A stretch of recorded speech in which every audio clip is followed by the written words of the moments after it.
আমরা নির্বাচন নিয়ে প্রত্যাশা বলতে বাংলাদেশে আমরা ভুক্তভোগী অনেক দল দেখছি। আমরা চাই চাঁদাবাজ, সন্ত্রাস এবং নৈরাজ্যহীন একটা বাংলাদেশ। এই পরিবেশ তৈরি করার জন্য আমাদের যেই দল আমাদের ইনভাইট করবে অথবা আমাদের বলবে যে আমরা আপনাদের নিশ্চয়তা দিতেছি বাংলাদেশে কোনো ধর্ষণ হবে না, খুন হবে না, কোনো রাহাজানি হবে না, চাঁদাবাজি হবে না, আমরা সেই দলেরই সাপোর্ট। আমরা বুঝি না আওয়ামী লীগ, আমরা বুঝি না বিএনপি, আমরা বুঝিনি অন্য কোনো সংগঠন। আমরা বুঝি বাংলাদেশের ছাত্ররা যেহেতু এত বড় একটা ঘটনা ঘটাইতে পারছে, ইনশাল্লাহ আমরা বাংলাদেশের ছাত্রদের হাত ধরে আমরা বাংলাদেশ চাঁদামুক্ত হওয়ার প্রত্যাশা করি। এমনকি আমরা বাংলাদেশের এই শিক্ষিত জাতির হাত ধরে আমরা ধর্ষণ মুক্ত বাংলাদেশ গড়তে চাই। দেখেন, নির্বাচনের সিট এটা প্রত্যাশা আর হচ্ছে গিয়া বাস্তবতা, দুইটা হয়তো দুই জিনিস।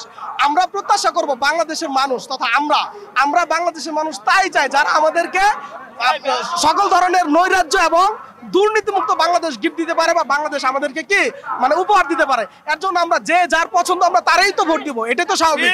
এমনকি আমরা চোখের সামনে যা দেখতেছি, কারা চাঁদাবাজি করতেছে, কারা ধর্ষণ করতেছে, কারা করে গেছে, ভবিষ্যতে কারা করতে পারে বা কাদের দ্বারা কম হইতে পারে, সেটা যদি হইতে পারে আমাদের ইসলামিক দলগুলো, সেটা যদি হইতে পারে আমাদের ছাত্রদের দল, সেটা যদি হইতে পারে বিএনপি, যে কোনো দল, যাদের আমরা নিশ্চয়তা পাবো অথবা যাদের অ্যাক্টিভিটিস আমরা দেখবো যে আমাদের জন্য অনুকূলে, অবশ্যই আমরা তাদের বেছে নেব।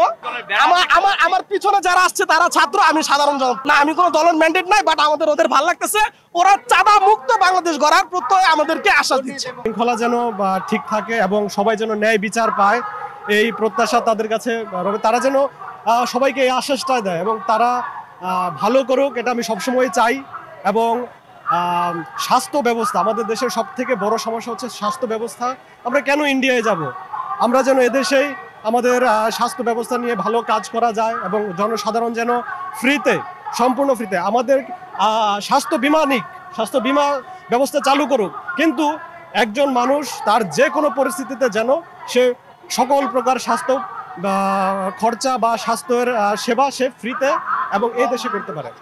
দেখুন, আমাদের যেহেতু পতিত সরকার, ফ্যাসিস্ট সরকার চলে গিয়েছে, তাদের দোসররা বিভিন্ন জায়গায় অবস্থান করছে।